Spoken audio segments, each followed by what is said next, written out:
I now just accept a lot of who I am. I don't feel as stressed about needing to be this or needing to be that, or how do I fit, or do I fit in, or don't I fit in? Am I attractive? Am I not attractive? Am I intelligent? Am I not intelligent?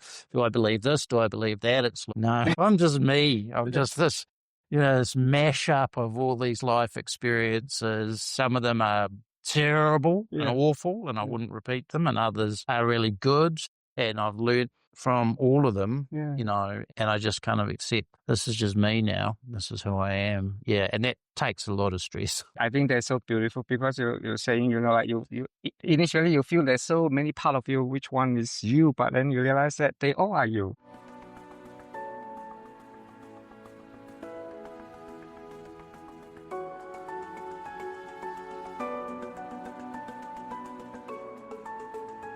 Thank you so much for coming. That's all right, Ivan. It's a pleasure. I really just want to say, like for people, I think most people know who you are. I don't know, D-grade celebrity status. Shaun Robinson, CEO of Mental Health Foundation. Yeah. I'm very honored, to be honest, to have you as a guest. No, it's a pleasure's all mine. I really admire what you've been doing all these years, Ivan. So, we're just fellow travellers on the same journey. I always felt drawn to talk to you because first you have a very interesting career. What I really like to know is who Shaun Robinson is. Well, it's an interesting question, who Shaun Robinson is. I mean, I'm 63. I'm probably still figuring that out. It changes, like you go through different phases and stages in your life. I think there are probably two bits of my life that have been the most important to me, especially in the last sort of 25 years or so, and that's my children and my career, and it's been an interesting one because, for example, when I split up with the mother of my children, we were living in the Hawke's Bay, and a couple of years later, I kind of had to make a choice as to whether to stay in the Hawke's Bay and do a job that I probably wouldn't have felt very fulfilled about, or come to Auckland and get a job that I would have found much more rewarding. And it was a interesting choice because obviously if I stayed in the Hawke's Bay, I would have been around my children a lot more. But I kind of decided that I would just not be a happy person or a good parent if I was not, doing something that I found fulfilling in terms of a job. Yeah, but the way I kind of managed that is for the first 2 years, I went back to the Hawke's Bay every weekend. And then for a number of years after that, it was kind of like every second weekend. In the last few years, my kids are now 20 and 24. So my daughter lives in Wellington. My son actually still lives in the Hawke's Bay. But I don't go as often because when I'm there, it's kind of like, hi, Dad, I'm going out. Yeah. So both of those things have been really important to me. And it was an interesting challenge to sort of like go, no, actually, work is sufficiently important to me that I have to do that. Otherwise, I don't feel like I could be the person that I want to be for my kids. And I think it's worked out pretty well. So I suppose that's two sides of me. One is I'm quite achievement oriented, and the other is I'm quite a nurturer as well. So those have been two quite key things. And I guess some of that comes from my parents, actually. My dad was a very achievement oriented and career oriented. And my mum was extremely nurturing. So I guess I just kind of reflect both of those kind of influences. I think it's really great that you acknowledge both. I mean, because as a man in society in general, almost like you either have one or another, especially I think after the separation. And the first question like you ask yourself is, how can I make myself happy so that you can be a better parent without compromising the gift that you can give it to your children as well, so you can be fully present and fully who you are. Yeah, it's true. And I think back on, I made quite a conscious decision that there are some things about my father that I wanted to replicate, and there were some things about my father's way of being in the world that I didn't want to replicate.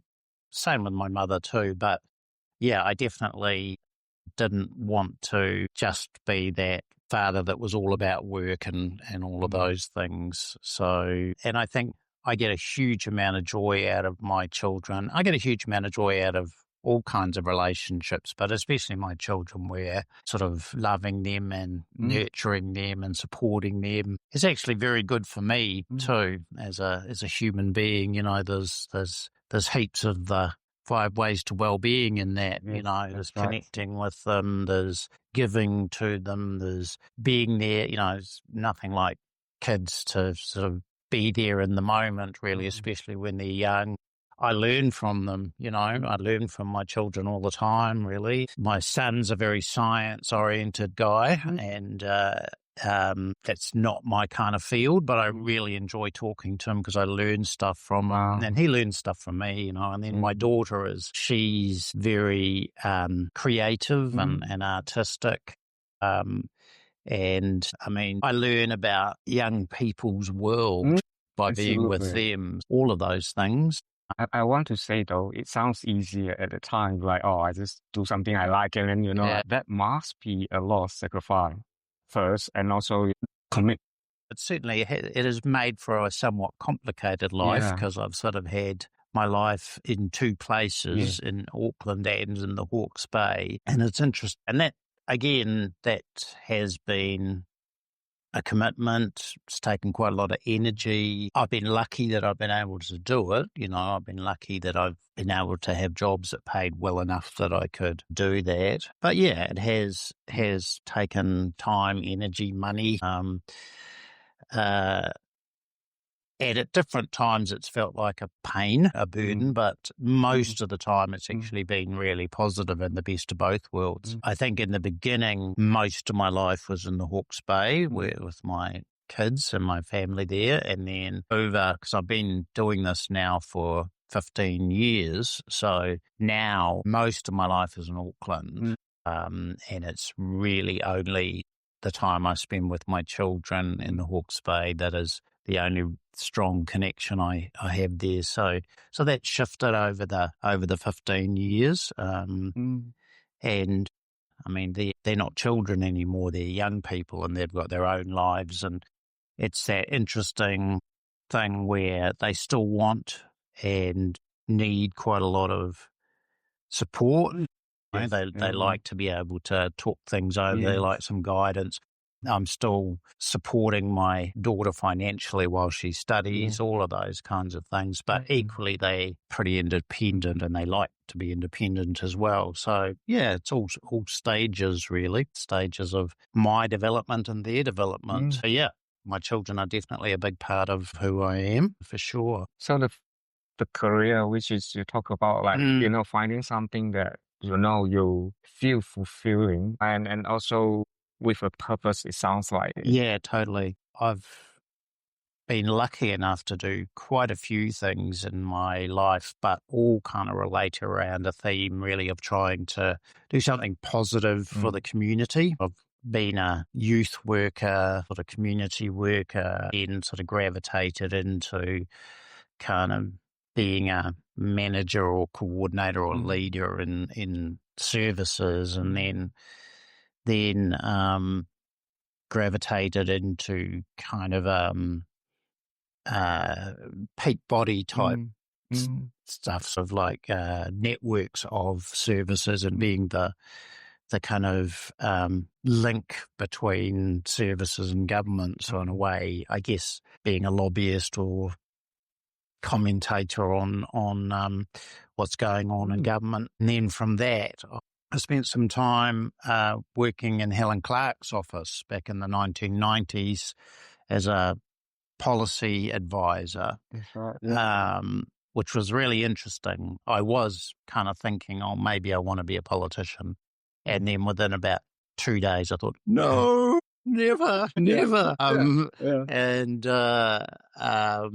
yeah, it was an interesting thing to sort of see politics from the inside. Wow.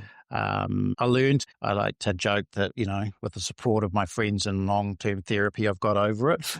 It's pretty, it's pretty interesting just to see how politics actually does work. But I definitely, then it didn't take me too long to sort of decide that actually just working on policy and in the political environment just wasn't doing it for me. It's like I get a lot of energy out of being sort of closer to the community. So the best work I did while I was in there was when they would just let me go out on the road and I'd go and talk to a whole lot of NGOs and communities, and I'd come back and go, right, I think this is what the policy should be, Wow, amazing. Yeah, so that was, and that just really reminded me I get more energy by being closer to the community. Yeah. I just realized that I probably should have asked you. So where were your hometown? I was born down in the South Island in a little town called Geraldine. My father was a Presbyterian minister, so I tend to move every 7 years or so. So I was spent my first 7 years down in Geraldine in South Canterbury, and then moved to Tairāwhiti, Gisborne, for another 7 years. So that's kind of more where I identify with. So, East Coast, beaches, hot, big Māori population. That's kind of, that's kind of what I grew up in. And then we moved to Wellington, I guess, when I was in my mid-teens. And that was another big change. Wellington's not really a big city, but it felt like a big city. And that was I kind of enjoyed the sort of broader range of thinking and things that I discovered there as a young man. I spent quite a long time there, did my first degree there. The one thing about Wellington, and I do love Wellington, but for visits, I could not stand the weather. I hear you. And after living in Gisborne and Tairāwhiti, which is kind of like, hot and sunny, it's, going to Wellington where they have unofficially a hurricane every month, that was pretty hard. So, but that's kind of my background. Those are kind of, I guess, the three key places that I grew up. Because the reason why I'm asking it, it's, when people say they're passionate about community, I think quite often the first question is like, how do you even start having that passion? Because from what you say, it sounds like actually quite just from your father as well, like the experience that he had.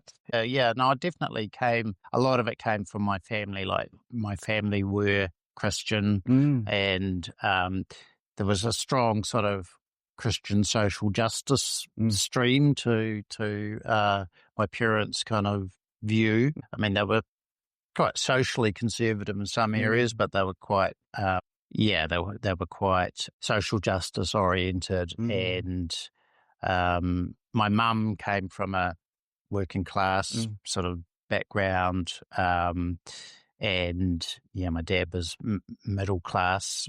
So I sort of picked up a lot of values there, and I think one of the key things they taught me, which was really good, was to put myself in someone else's shoes, sort of like, rather than judge, kind of think, well, what's life like for that person or those people that you're sort of thinking about? And I think that really, that was quite formative for me. So I think that really drove things a lot. In terms of who I am, also, I think coming from that background too, it was quite sheltered in a way, and so when I became a young person and went out into the world, went to university for the first time, I was a little bit like at sea, really. My parents were very, don't have sex till you're married, drinking and drugs are bad, all of these kinds of things. And as a young person, I was kind of like, but all my friends seem to be doing it and they're having a lot of fun.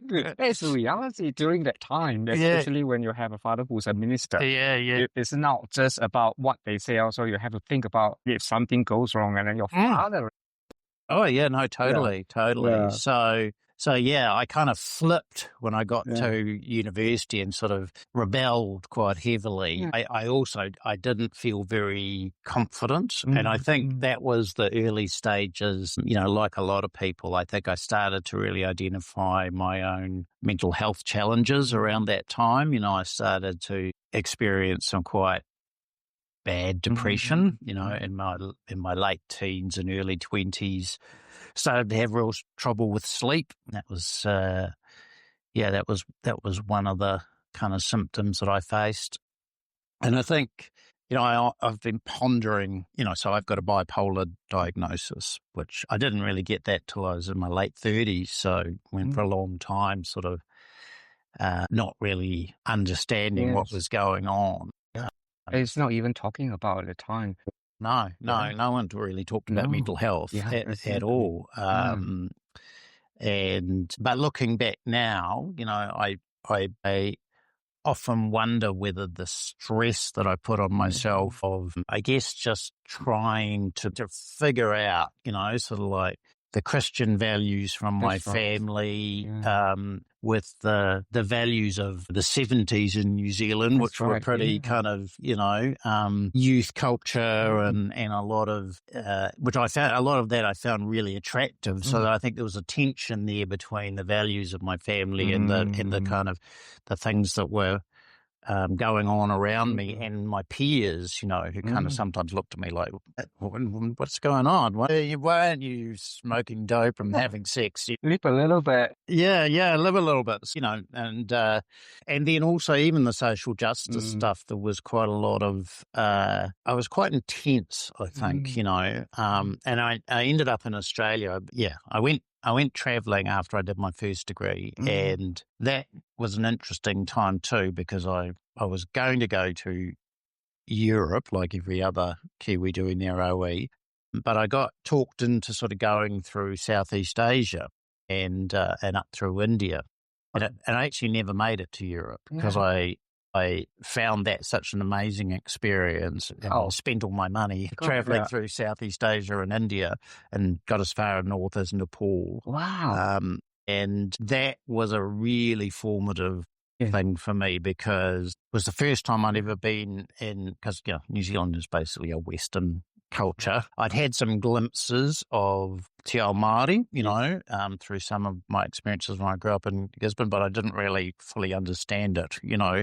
It was kind of like, well, that's weird. People are living a bit differently. I don't quite understand it. Yeah. And then I went to Asia, and it was like, oh, I'm in a country where everybody is living differently to what I grew up. Yes. And yeah, that was exciting, challenging. You know, at times it was pretty confronting. Yeah. And I think I guess I saw the uneven development of the world. I saw, you know, the degree of poverty that existed very openly in a lot of those countries. And that's amazing, I have to say, especially during that time, it's not so well developed for many South Asia countries. So you're really seeing a weakness, you know, the poorest of the poor. Yeah. And also kind of this disparity of the society where there's a two extreme. Like what you say, I really like you sharing your own experience, you know, like, and despite you reflecting back, like there was years ago, but there's a matter of fact, many teenager and young people still facing exactly.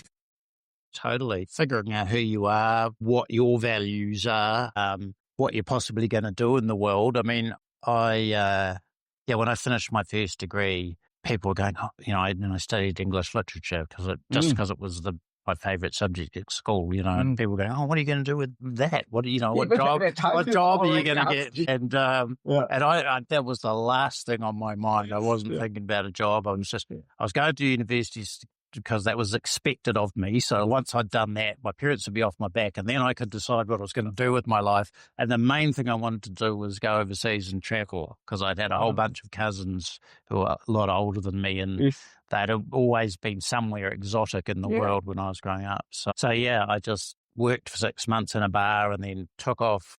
And and it was great. I think it really, you know, I didn't have anybody else around me.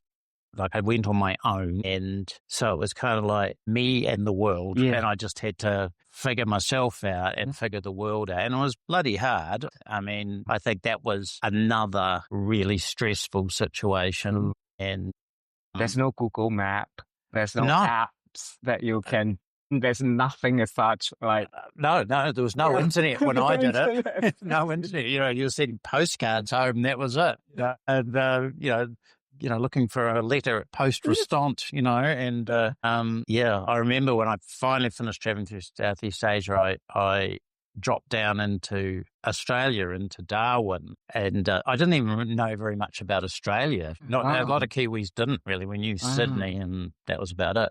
So I went to Darwin because on the map it was the closest city, and I didn't realise it was also this incredibly isolated city with the most bizarre kind of, it was like the Wild West, really, extreme poverty, extreme racism, all kinds of, it was really another very confronting thing.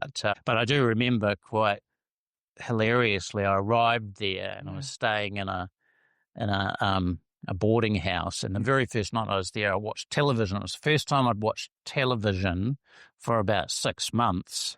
And the ridiculousness of ads just struck me in the face, like they're selling a car and they've got a woman in a bikini lying on it, what the, and I was just cracking up every time the ads came on. Everybody in the con rooms looking at me like, what's he on, So yeah, that was very formative, and it kind of But that's a fascinating thing. You just say something that I just realized, like you grow in a very structured environment, and it sounds like everything kind of it's very safe and secure. But on the other hand, you have decided to do something just like you don't even know what's going to happen. Yeah. No, I think have been, probably at times unwisely, I've been a person that's just kind of thrown themselves into something, and it's like, let's see what happens, Yeah. But that's also courage. Oh, it is courageous. Yeah, I guess it is courageous. Sometimes it's stupidity. It's not knowing. I think if I'd known, I probably wouldn't have done it. Yeah. But yeah, it did really form me. So by the end of that time in Southeast Asia, I had really confirmed, I suppose, that, what I want to do with my life. I want to try and make the world a bit better. Wow. Sounds really cliched, but I did. I thought, not at all. I thought, wow, whatever talents and energy I've got, I want to try and put it towards something that's going to make the world a bit better. Wow. Because I want to acknowledge, like in order to do what you do means that you also have to have a certain degree of willingness to be vulnerable. Completely. What you just described, like going to countries where at the time they don't even have Wi-Fi and whatsoever. But you say, let's just see what I learned from here. And not many people willing, especially men, to be vulnerable to that degree and say, I let go of all the control I know. Yeah. Look, I did notice people when I was traveling. Actually, there was 3 Kiwi guys traveling around, and whenever they were around, I pretended I was Australian because I just didn't want to be associated with them. Some people, when they go into that environment, they embrace it, and other people just totally, it was really obvious to me these guys were totally threatened by everything. And so they were just obnoxious. They were just, they were just abusive to the cultures around them. And and I just thought, I don't want to be like that. In fact, there was quite a lot of, I grew up in a time when I think male role models in New Zealand were pretty toxic. That's right. There was a lot of violence, there was a lot of abusiveness, sort of misogyny, the attitudes to women were pretty gross, homophobia, and just really intolerance of anything different, and kind of like you had to be in this mold. And I never was in that mold. I couldn't do it, like partly also, my family, my father, another thing about my family culture is my father was quite severely disabled, physically disabled. So we were not a sporting family at all. So that was a big part of New Zealand male identity that I wasn't part of. So yeah, I always felt quite other, but also I just didn't want to be that sort of person. I just sort of looked at how a lot of men behave and I thought, I don't want to be like that. That's horrible. So, but then of course you have to figure out, well, what sort of person as a man do I want to be? Who am I? What am I like? Can I just jump in quickly? I think that's why you're so good at your job is because you bring the heart and the brain together. Thank you. Yeah.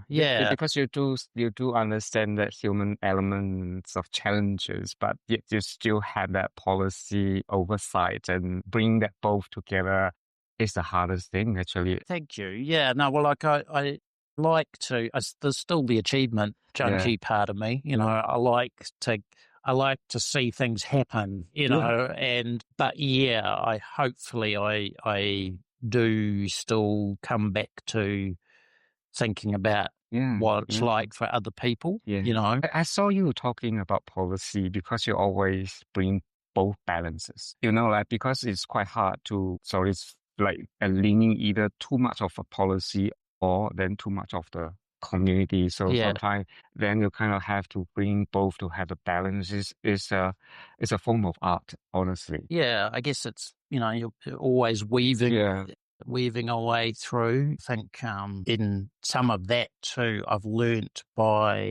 initially I learnt by making lots of mistakes. Yeah. So I got into being sort of a manager quite young, sort of in my late 20s. And I look back now and think, well, I wouldn't like to be managed by 27-year-old me, But I learnt from some of those mistakes. Yeah. And then I also, I've worked for some terrible managers and I've thought, if I ever get to manage people again, I'm not going to do that, So I kind of learnt by that. And then eventually, after I was working in Parliament, I decided I wanted to get back into non-government organisations, and be closer to the community. I also knew that I'm better at being the leader and the manager than I am the doer. And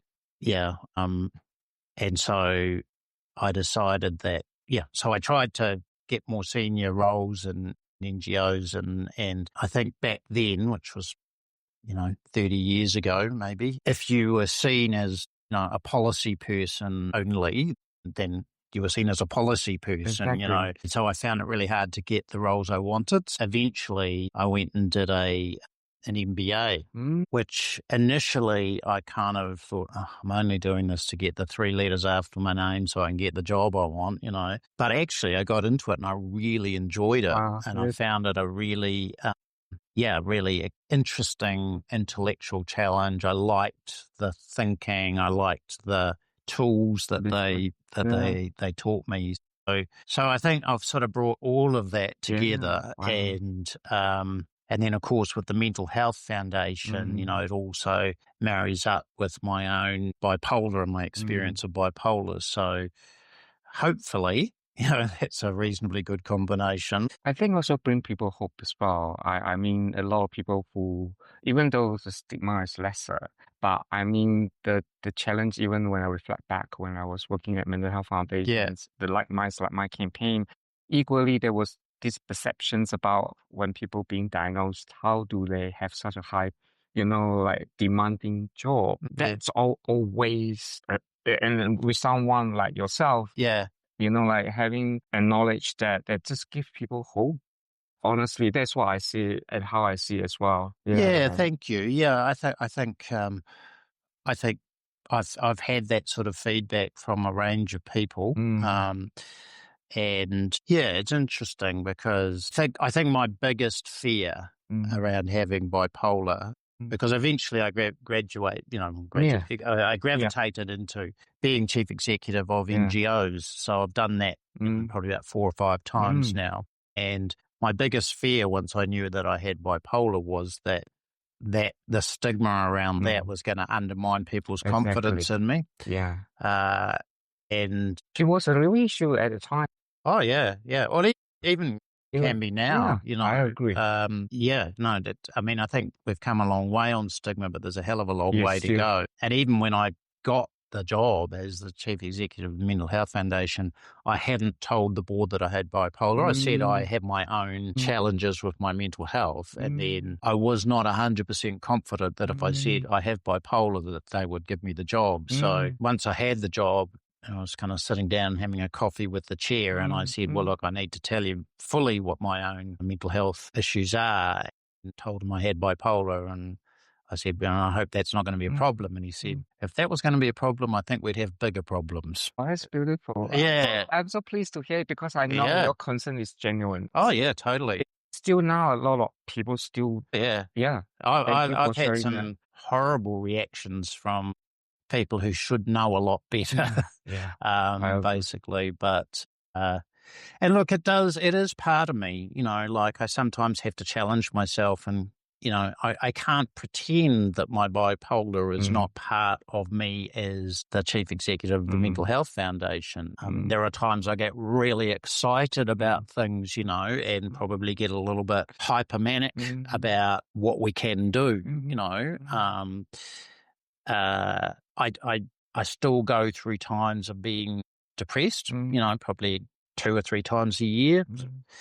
It's actually getting better, Ivan. I'm learning all the time how to manage my bipolar, which is good. I think that is so valuable hearing you saying it because that is a big challenge. Even like my depressions have never go away. Yeah. Now I just better at carrying.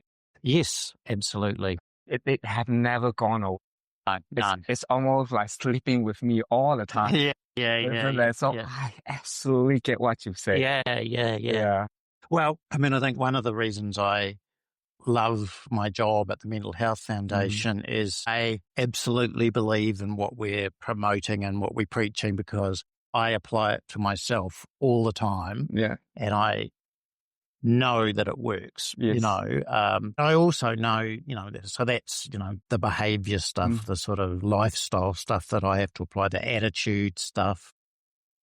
The 5 ways to well-being and all the skills and things that, that I've learned and that we're trying to sort of get out into the community during Mental Health Awareness Week. But also what I've reflected on is also my privilege as a white baby boomer, middle class, heterosexual, cisgendered, Caucasian man. Everything else in the system is set up for me to succeed. Bipolar was really the only thing that was there to trip me up. It makes me also very passionate about the kind of advocacy and social justice and policy side of it. Like I was doing an interview this morning and one of the interviewers was talking about the number of people sleeping rough, and there was also an article or a thing on the news where the Business Association is complaining about people sleeping rough and how bad it is for business. I just said, look, the other part of me, yes, this is all the sort of things I do when I see someone that's, egging or sleeping rough. But also, a big part of mental health is social justice. Yeah. I often say to people, if you didn't have a mental health problem before you had to sleep on the street, you're sure as hell going to have one after about 3 nights. It's, the fact that it still kind of fires me up with, I get pretty hoo-ha about like businesses going, just clear these people away, they're bad for business. It's like, rather than going, why do they have to be there? What's causing this? I don't want to grow and say, I'm going to sleep on the street. No, it's fun. Yeah, no. I don't want to do it in the first place. No, that's right. No, absolutely. It also gives me that sort of fire in the belly about that because I remember when I was in denial about, my mental health. I was very self-stigma about it for a long, long time. And in the end, my bipolar was cycling faster and faster. And, and so I was self-medicating a lot with alcohol and with sleeping pills because insomnia was a big part of it. But of course, that's a really wicked combination because I had blackouts and all kinds of crazy and stupid things. Because I was drunk and out of it on sleeping pills. And eventually the health system sort of caught up with me and my GP kind of said, well, I'll keep prescribing you sleeping pills, but you have to go see a specialist. So kind of got a note to have to go to the headmaster's office kind of thing. And so I went my first specialist appointment down in Wellington. I remember it very acutely. I walked into the waiting room and every other person in that room was either Māori or Pacifica. And every other person there looked like they'd had a really hard life. They, I'm sure, were at least half of them were sleeping on the street. They just really, and my first thought was, you haven't got a chance. The whole, I had enough education, I might have bipolar, I might have had all these things, but I was always able to earn a living. I was always had a house to live in. I didn't face racism and all of those things. I didn't come from a family where, I might have been neglected or abused or any of those things. And the health system itself, I remember also, I could figure out what was going on. I could figure out that, for example, that the doctor I was seeing was just a house surgeon and the real psychiatrist was behind that two-way mirror over there, and so, I could sort of figure it all out. But that was because, I guess, of my privilege, So it really struck me and I think sort of all of those experiences, landing in the role of the chief executive of the Mental Health Foundation, it's kind of like, it's almost like everything that happened in my life and all the skills I acquired, all the life experiences sort of have come together for this. So it's been, I've been there for 9 years now, and it's been both the most challenging and the most rewarding role that I've ever had, really. I felt like even working for any job, because of my depression, I always felt like I had to prove more to other people what I'm capable of, and even work harder sometimes. Even no one actually say that I need to. Yeah. But it's just that, self-stigma, Sure. Yeah. So, and at time I also feel like because of how I need to manage my own mental health means that I had to do more about my mental health, including, like doing Muay Thai, yoga, and have a very stable like routine and eat healthy, so that I can actually on top or the threshold of normal people might have. Yeah. I think I have a belief. I believe in myself. I absolutely believe in myself, and so I've never had this kind of thing that I have to prove that I'm good enough, because I've got bipolar. One thing that came to my mind when you were talking is, when I'm depressed, I feel like everybody can tell, and I lose my inner confidence. Like I'm pretty confident most of the time, but when I'm depressed, I lose that confidence, kind of like, I feel quite unsure of myself. So, I'm very lucky, again, working in the Mental Health Foundation. I will just say I'm feeling depressed at the moment, and I'll ask my colleagues and say, am I coming across okay? Am I, and usually they go, oh, you're no different to what you normally are. But my perception of myself is that I'm very, very different. Wouldn't it be nice, like every workplace just like that? It would be amazing. Yeah, no, it would be amazing. And because I think one of the most powerful things for me is kind of what a friend talked about is radical acceptance. It's like when you said you hold your depression better now. I think I really get that, because when I start to feel depressed, I remember when I was younger and depression would start to happen. I really understand why people call it the black dog, because it just does feel like there's some monster over your shoulder coming for you, like some dark shadow coming for you. And you can't shake it away. It's not like you can't. But but you want to run. I certainly did. I was always like, oh, no, and so I spent a lot of years running from those really bad feelings, like running to alcohol or to pills or whatever. And now, and also not telling people, because my internal voice was, you should be able to sort this out. You should be able to sort this out yourself, And now when I start to feel depression coming on, I know a lot more about it. Like I know that it's my body chemistry getting out of whack. I liken it when I'm talking to people who maybe don't experience depression. I liken it to like when you first turn off a fridge and you feel it, you can hear it going, starting to power down. That's how I start. That's what now I notice the sort of the first, and it's like, oh, shit, it's coming. It's coming. Yeah. I'm powering down. Something's not right. Yeah, I still go, I don't want this, and who wants it? It's like, who wants to sleep on the street? Nobody. Your inconvenience, like, Yeah, this is very inconvenient for me. I'm on holiday. I'm supposed to be having a happy time, and you decide to turn up now. Yeah. I didn't invite you. Exactly.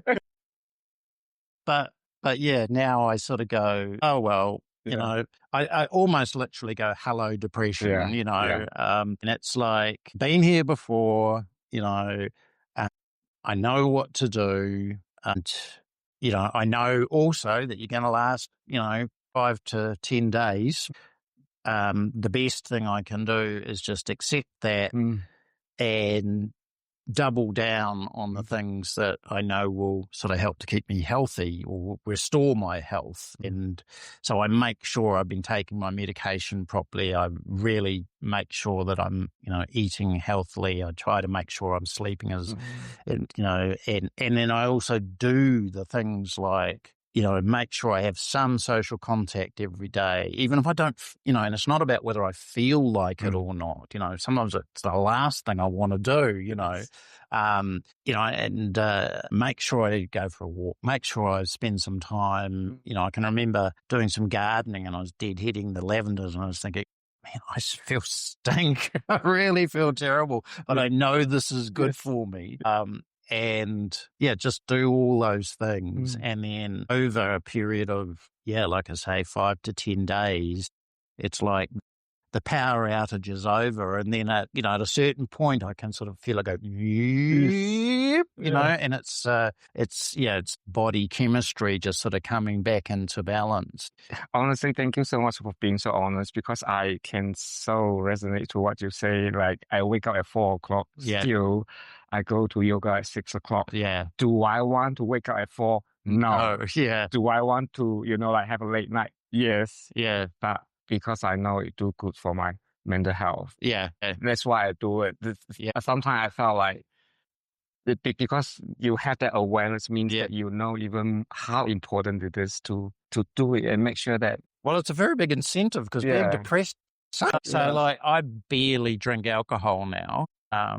And that's something that's sort of, over the last sort of 3 years, I've almost cut it out completely. Wow. I'm not sort of religious about it, but, that's one thing. And it wasn't hard for me to do that because if I drink, if I can have one beer, maybe. If I have 2 beers, I won't sleep that night, and then that will affect my mental health for days. And so it is just not worth it. And so, it's not hard for me because the alternative is so bad, and I've also learnt some things like I quite often used to get depressed when I went on holiday, which was just such a bummer. But I've learnt that I think that is related to sometimes it was related to alcohol because I was drinking more alcohol when I was on holiday. Yeah. But I think another big part of it was dopamine withdrawals. Dopamine's the reward hormone. Yes. And when I'm in a sort of quite high stress job, achievement, so getting lots of dopamine hits. Yeah. And then when I go on a holiday, it's kind of like the body's going, what's happening? Where's all this? And in fact, what I understand is that your body actually then goes, oh, you got too much dopamine floating around, so we need to cut it back. Yeah. And then it cuts it back too far. Yeah. So I've learned a few. Yeah, one of the techniques I've learned is you need to kind of put your body under healthy stress, and then your body will produce more dopamine because it balances it out. So one of the things I do is I do fasting when I go on holiday. That seems to help. So lots of learning all the time, and I think we're in a wonderful age of learning about mental health and learning about the brain, learning about body chemistry. And accessible information. Like Mental Health Foundation, of course. I mean, I didn't really know much about the 5 Ways to Wellbeing till I came to the Mental Health Foundation. And they're so easy to understand. When I first saw the little, the sticker that you put on the fridge, I thought, oh my goodness, that's just so good, And then I thought, man, I wish I'd known this when I was 16, And I do try to impart it to my children. But of course, my next thought was, but I wouldn't have listened. So there's a real challenge to sort of try and get that wisdom across to young people. But it really works, So I guess for me, bringing all of that into what I do it makes it super meaningful, and I can agree with what you say, as quite often is we've been doing a lot of things that are included in that 5 way, but having a way to name it is me consciously knowing what I've been doing is working for, and how can I add a little bit more?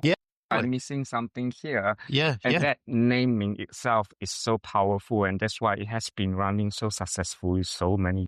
Oh, yeah, totally. I mean, I keep the 5 Ways sticker on my fridge, and if I'm just starting to feel a little bit off, but not quite, I think, well, what haven't I been doing? What do I need to do that I haven't, which of those 5 ways have I not been paying attention to? Exactly. And also, I just want to say thank you so much for being so candid about your experience. I think there's still this, I think for many people, even in society in general, especially those who have never experienced mental health issue, I don't think people still truly and fully understand anxiety, depression, because I went through a period in my early day how I managed my anxiety when I was in New Zealand, which is I use alcohol as well. I wasn't know I was having anxiety, and that was the big thing. And even 3 years ago when I was being diagnosed with ADHD, and suddenly I realized that why I easily feel overwhelmed. Too much stimulation, I just feel drained. And now I know how to have both a balance out. And so having said all that, but without people understanding and able to be honest with my experience and not being supported, what that means is then part of me have to be hidden as well. Then that became an issue, like, then I become worried about what happened if I'm not able to perform.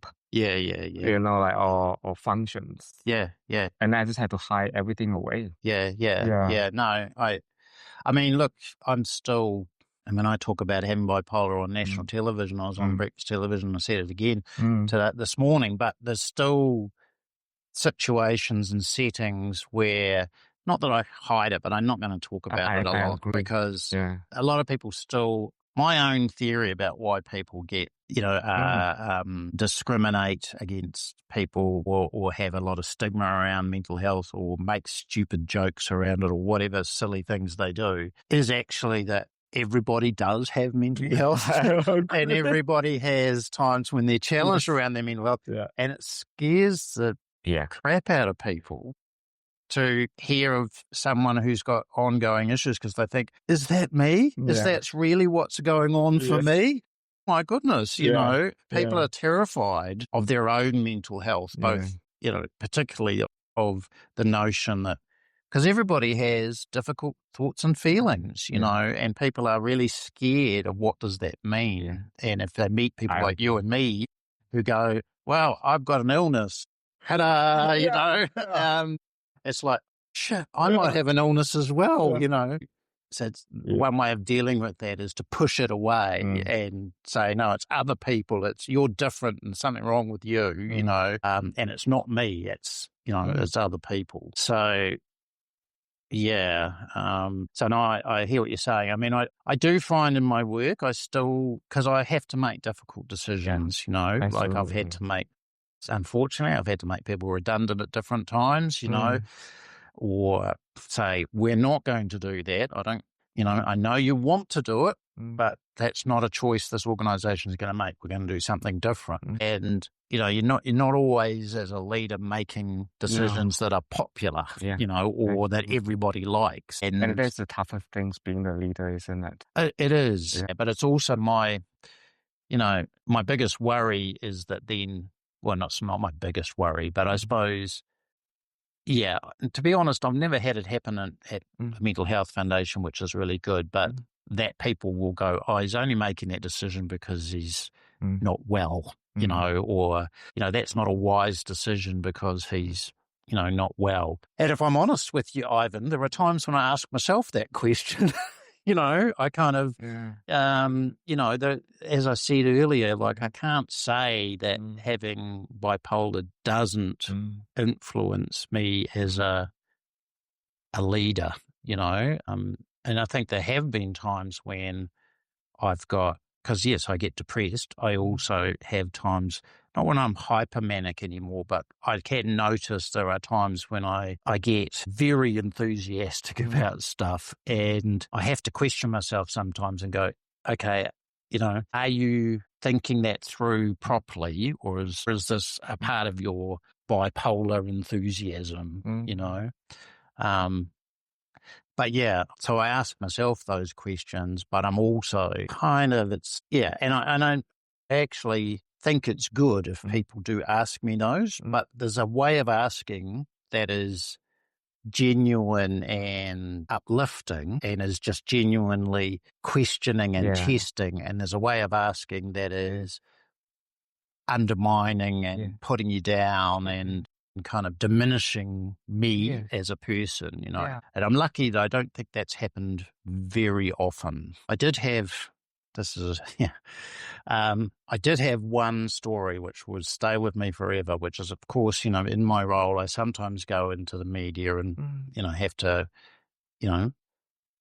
criticize things that are happening in the world and from a mental health perspective. And I was at a conference where there was a public sector chief executive was in this session. It was a session on mental health, and I was one of the speakers. And so, as I usually do when I'm speaking, I said, well, if I have bipolar, blah, blah, blah, blah, blah. Anyway, afterwards, this guy came up to me and he said, so that time you criticized us in the media, you must have forgotten to take your pills that day. Wow. Yeah. Oh. I know. And he's still a chief executive in the public sector, this person. Oh my God. Yeah, I know. So it's alive and well out there, stigma, and that's just not stigma. That's actually just mean bullying behavior. That's just being, it's not frankly, it's being an asshole. And it's not mala enhancing at all. No, it's not. Yeah. I mean, to be honest, it's not, again, like if no one can criticize the government, and then why we have a democratic system in New Zealand. Seriously. Yeah. The whole, I mean, especially coming from New Zealand, that's what I value the most is you can genuinely reflect what is going on. Just because someone don't like to hear it, it doesn't give them a permissions to use mental health issue as an admissions to target someone else. Absolutely right. I mean, I would have had no problem if this guy had said, you really didn't understand what you were talking about when you criticized this, or, I was really angry when you criticized what my department was doing. I wouldn't have had a problem with that, but using my mental health as a weapon to try and put me down and make me feel bad as a way to sort of, as revenge for having criticized something that his organization was doing. That was low. That was really low. Sadly, speaks volumes about him as a person, I think. But so, those things are real. And honestly, that's why it make me respect and admire you even more, because that's what the authentic leadership is about.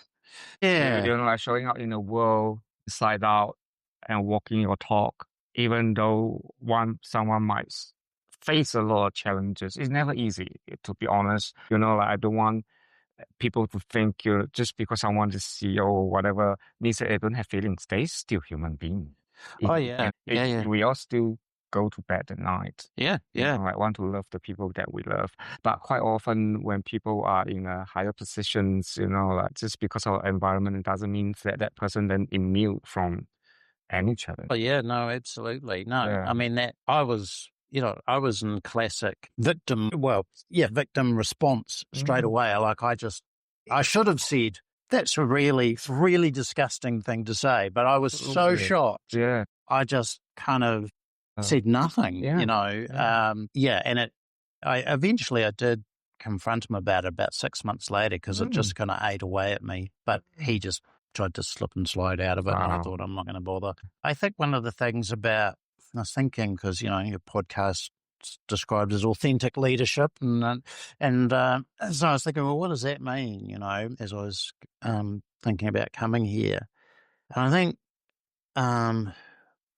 one of the things is actually being prepared to lead, you know, being prepared to make decisions, to say, we're going to go, I think we should go that way, not that way, and recognize that I'm going to make some mistakes sometimes. Maybe it should have been that way and not quite that way. But if you are terrified of making mistakes, then you're never going to make any decision. So it's kind of like form of courage, but it's also being prepared to do that. And for me, that's authentic because I see those things. I think, no, I think that's where we should be going. And if I don't kind of feel like, you know, I feel a responsibility to say that, but I also feel like I say, I've worked for other people where I've thought, man, I don't like what's happening here. I don't like the way this is being done. And I could see it could be done really differently. So I guess for me, I need to be that person who, I wouldn't say is in control, but at least has the ability to sort of say, no, I think we should go that way. I try very hard to listen to everybody else because I don't feel like I'm right all the time. And also another thing I say, Ivan, is I don't think I've ever had an original idea in my life. I just think I'm good at synthesizing other people's ideas and then going, oh, this is how we should use them. Go that way. Yeah. And that's another thing I think it's important as a leader, is to question myself quite often and kind of go, okay, am I just getting into my way or the highway, or, you know, or what? But not tie myself up in knots about that too, you know, like if I'm afraid to make mistakes, or I'm afraid to annoy people who disagree with me, or I'm so afraid that I'm getting too powerful that I won't actually make decisions, then I can't be a good leader. And that again, you know, like you are so reflective on your own practices and also your life. And also what that means is, you know, like there's this constant juggling between what is true in you and how do you balance with the expectation of other people as well.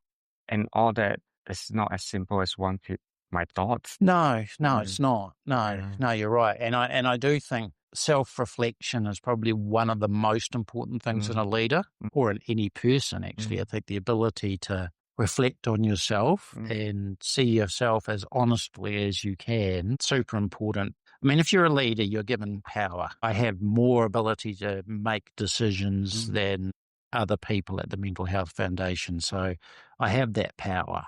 And sometimes people go, power's a terrible thing, you know. Well, not necessarily. Yeah, I mean, it's to acknowledge that you have the power, but not abusing the. That's right. And part of the responsibility of being given power, authority, whatever you want to call it, is to reflect. You know, to take time to reflect and to acknowledge when you get things wrong. So I you know, quite often I will say in a staff meeting, I apologize for that. I got that wrong, you know, or I didn't do that as well as I could have done it, you know. I recently had a performance appraisal, and it sounded all very formal, but I recently, you know, had my annual appraisal from the board, and part of that is to sort of do your own self-appraisal. And so I said, well, here's the things I think I got wrong in the last year, you know. And they basically said, I also said, well, here's the things I think I got right, but they basically said, yep, pretty much we think you got those things wrong too, but we also think you got those things right. So I guess I'm saying that because that was reassuring that I guess that I'm prepared to be honest. And to me, it does build a trust relationship with everybody. The board is my boss. They trust me more because I'm prepared to say, no, I got that wrong. I hope, and I think many of the staff trust me more because I'm prepared to say, I got these things wrong without going into, kind of, and I still go, yeah, but I still get these things right. It's about that balance and that reflection. Yeah. It's confidence with humility at the same time. And again, like I don't think anyone will be always right. That would be scary, isn't it? Almost like you can predict the future. Well, yeah. And also is to have the courage to be vulnerable and say, maybe I could have done a better job. Yeah. That come back to courage as well, I believe. Yeah. Yeah, recognizing that I'm fully human, with and as I've got older and older and older, which I am getting older and older and older. You don't look 63. Oh, thank you. Thank you. Yeah, I wouldn't have even thought about that. I thought it would be probably about 58 or something. Oh, well, that's good. 5 years. That's what I'm aiming for. 5 years younger. I think, I know myself more and more and more as I get older. And, it is actually one of the gifts that mental illness gives you is if you are able to start to manage and hold your mental health better, you learn a lot about yourself. You learn more about yourself. And, hopefully that makes me a better parent, friend, partner, and leader. I think I accept a lot of things about myself that I probably didn't, when I was younger. And, I sort of was saying that I at times reflect on what is my bipolar and where did it all come from. And, yes, I'm sure some of it is biological, but I also think quite a lot of it came from that incredible stress about sort of like, who am I? Where do I fit? Am I good enough? I've got my parents' morals. I've got this kind of political ideology about changing the world. And then I've got these personal desires and wants that at times are in conflict with this. And it's just like this big mesh. And I'm a man, but I don't like the role models of being men that I see. And it's like a lot of pressures, a lot of stresses, and a lot of... And they're all real. Oh, they're very real. That sense of, because of that, also always feeling a bit of an outsider. And I think everybody wants to actually, and I certainly did, so I should speak about me. I felt like an outsider, but I really wanted to be accepted. And so there's a lot of stress that goes with that as well. So I think getting older, I now just accept a lot of who I am. I don't feel as stressed about needing to be this or needing to be that, or how do I fit, or do I fit in, or don't I fit in? Am I attractive? Am I not attractive? Am I intelligent? Am I not intelligent?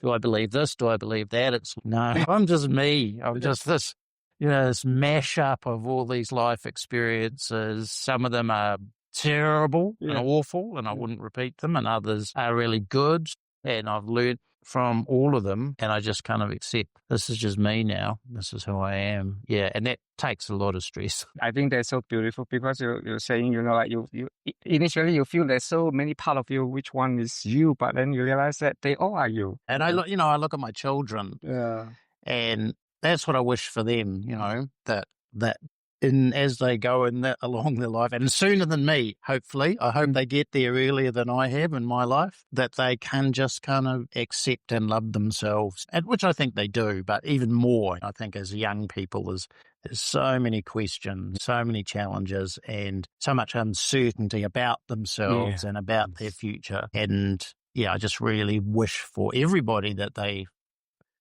are able to just accept who they are, really. I think that's the core of mental wellness. I'm with you. Whether you have things that challenge your physical or mental health or whatever, just accepting who you are. Sounds trite, but it is very true. And it sounds easy, but actually it's the hardest. Totally, actually. it is. Yeah. And there's still days when I wake up and Yeah. don't like things about myself, for sure. Shaun, I just want to say first, I couldn't even thank you enough first to come here. And second is, wow, your story is just so inspiring. Even for myself to be sitting here and hearing it, I can so resonate for so many things you say. And I think what you say, it will make such a big impact from people who feel that they're not being seen and heard and know that they are not alone. For that, you really are authentically. When I came into this role, I had to kind of like open the cupboard and look at a lot of experiences from when I was very unwell, that I'd kind of closed that cupboard door and didn't really want to go there very often. And I had to sort of open that up and sort of explore my bipolar, explore my suicidal feelings and all of those kinds of things. Wow. And where I got to after a couple of years was just this incredible, I kind of almost, it's hard to put it into words. It's almost this awe or, deep sense of kind of gratitude or surprise that those times, which were so awful, those experiences which were just really horrible, that nearly ended my life, despite my privilege and everything, I can now use those to do something positive in the world. Far out. That's pretty incredible. Yes. Thank you, universe, for that one. Wow. Yeah. Yeah. I tell you what, that's what Franklin say about men searching for meaning in his book. Like, we don't know why we suffer, but only when we look back, we realize why we suffer. Yeah. And that gives people hope. Well, yeah. I mean, I never realized, when I came to the Mental Health Foundation, and it's not really in my job description or anything like that, but every now and then someone will message me and say, I heard you speak. I live with bipolar, or my son has bipolar, or I experienced depression, and it was great to hear you talk. And it's like, I agree. That's what I felt as well. Because I believe many high achievers also experience some form of mental health challenges. Many willing to step up and say, because that would normalize and give people hope. Yeah.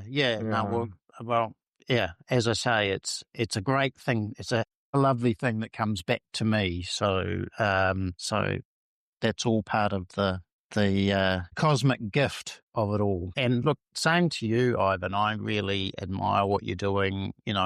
I still need and admire and get heaps out of other people who are prepared to talk about their mental health journey. I learn from that all the time. I learn from you. So, yeah, ka pai, mate. Thank you so much. I'm so privileged to honestly hear your story, and thank you for trusting me.